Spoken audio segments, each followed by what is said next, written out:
Simplify 288 exponent 1 divided by 64 exponent 1 divided by 3.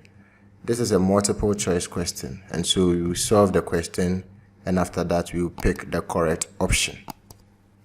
From fractions, we know that if we have a divided by b, it can be written as a over b.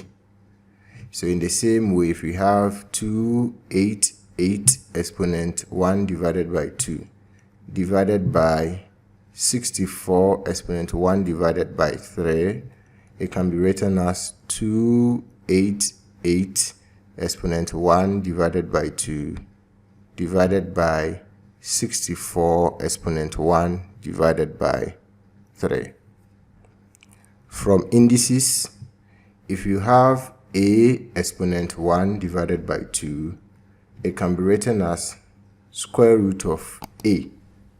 And so if we have 288 exponent 1 divided by 2, it can be written as square root of 288.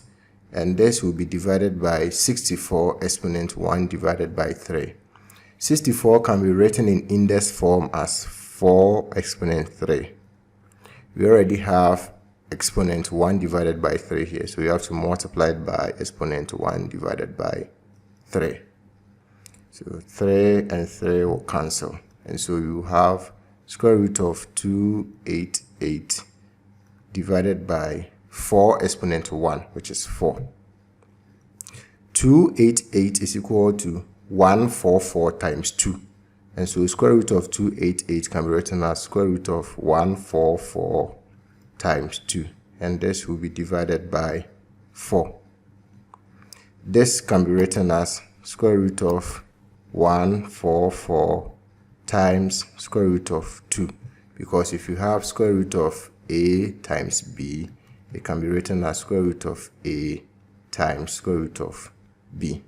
And so square root of 144 times 2 can be written as square root of 144 times square root of 2, and this is divided by 4. Square root of 144 will give us 12, and so 12 times square root of 2 will give us 12 root 2 divided by 4. 4 cancels itself 1 and cancel 12 3 times. So this becomes 3 root 2 divided by 1, which is the same as 3 root 2. So when we simplify this, we are going to have 3 root 2. When you look through the options, you can see that the correct option is C, 3 root 2.